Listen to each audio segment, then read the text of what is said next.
Hi, welcome back to another session with Cooking Together with Keith and Dr. Z.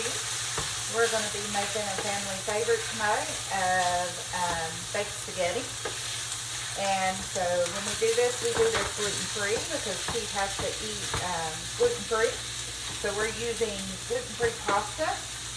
One little trick to making sure that you have your gluten-free pasta cooked correctly is get your water boiling really hot before you throw your pasta in, and then add just a little bit of salt. And then once you throw your pasta in, give it just a minute, and then take a wooden spoon and stir it so that it doesn't clump and stick together. What I'm doing right now to get us started is I'm browning our hamburger meat. We actually use deer meat here instead of hamburger. We just prefer it, and so it's leaner, and we like the flavor better. So you're making a mess. So we do that instead of our deer burger, or instead of regular hamburger.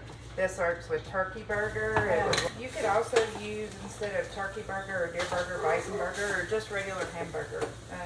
Personal preference, whatever you like to use and your family likes to eat. So I've got my hamburger good and brown here.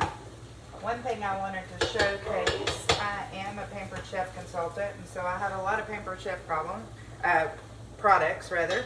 And the reason I have those is because they're easy to use and I really like them. So this is one of my favorite. We actually own two of these, so if one's dirty, we can actually have another one to use. This is the Stir and Chop.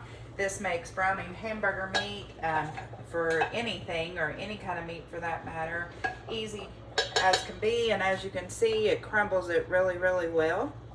So once you get your hamburger meat browned, or in this case our deer meat, and our noodles are going, then we're ready to start just assembling things and getting things together. So I'm going to do that. After we get our meat browned and our noodles cooked and drained, then we're going to go ahead and start putting our casserole together. Okay, so when we do this, we're actually going to use, I typically use a casserole dish this size with a pound of hamburger meat, and then it is a, I believe, 12-ounce box of noodles, of the gluten-free noodles. Oh, here we are. It's the Barilli gluten-free is what we use, and yes, it's a 12-ounce box. They take about 10 to 11 minutes to get al dente. And so once I get them there, I'm gonna throw them in my casserole dish. And then basically it's just mixing everything together. Super simple. We like to put fire roasted tomatoes in it. So I love my Pampered Chef can opener. You just stick it on here like so, and you twist, it'll connect, and then start going around the can. And then once you get it all the way around the can, and it is finished, you just pull it off, and it pulls the lid off, no sharp edges. It actually can go right back on this can if you want it to, except I have managed, there we go, to get mine stuck, as a lid. It'll fit right back on it if you don't use the whole can. But so neat design, no edges, no cut fingers, easy to use. So we just take a can of fire roasted tomatoes. I'm gonna pour that in here. I'm gonna pour my pound of deer meat that I've used in here. And will you give me a wooden spoon, please?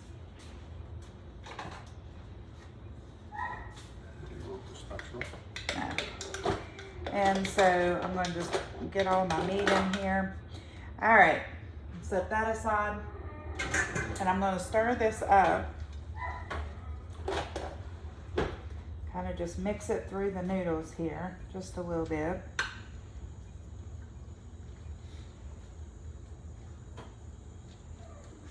Once I get it mixed just a little bit, then I'm going to add in my tomato sauce, or my pasta sauce, I guess.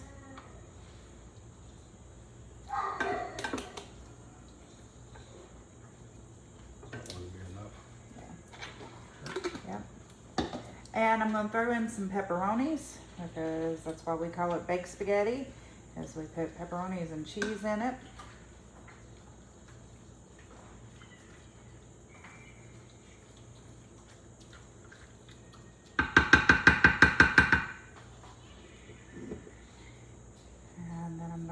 mix it all together a little bit more after I throw some cheese in there.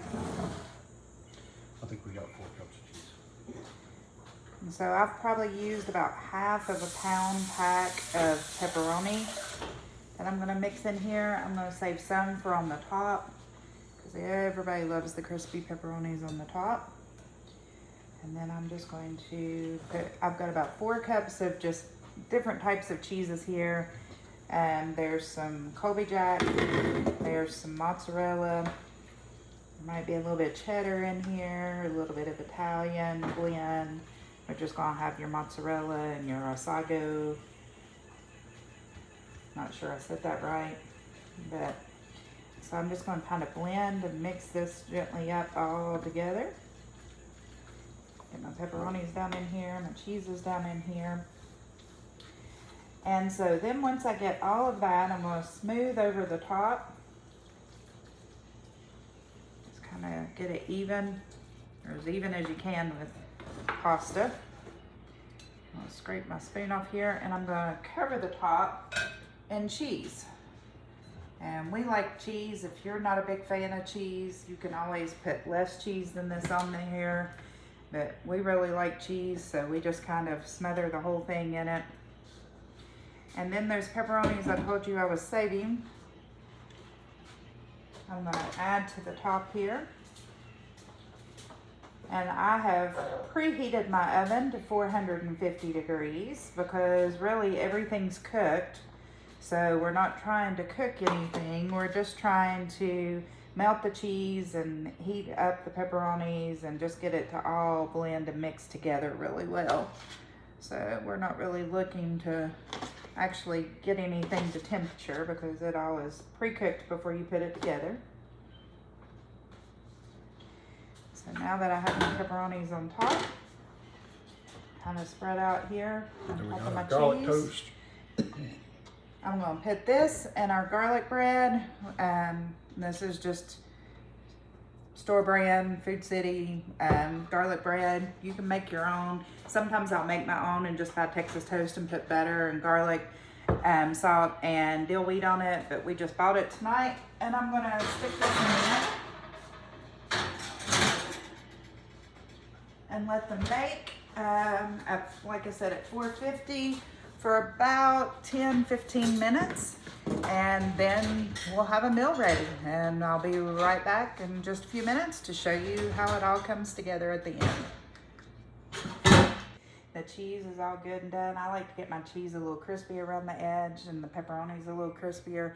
So for about the last 2 minutes of baking it after the 15, so about 13 minutes in, I turned my oven from 425, 450 up to broil, so that it bakes the cheese really good because I just like that crispy cheese. So I'm going to use my casserole scooper. This is also a Pampered Chef must-have.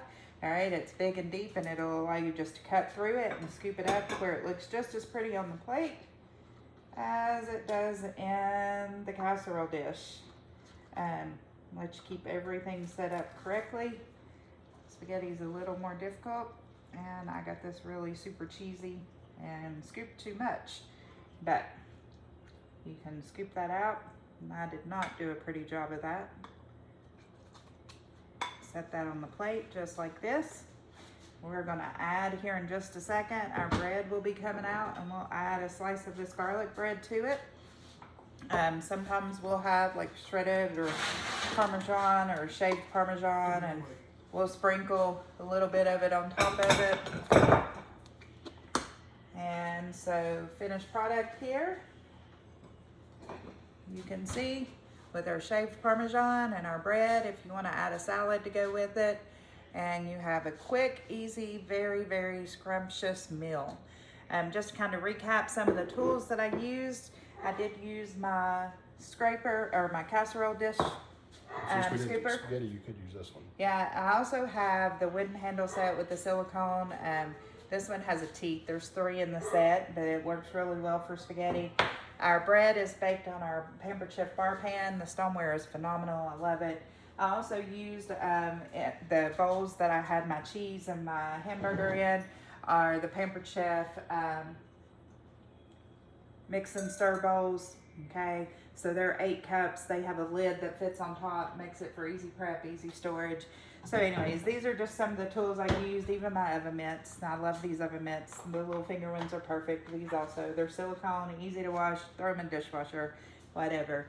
But anyway, so I hope you've enjoyed. Hope you find a great family meal idea and that you enjoy it as much as we do. Have a good evening. We'll see you next time on Cooking Together with Keith and Dr. V.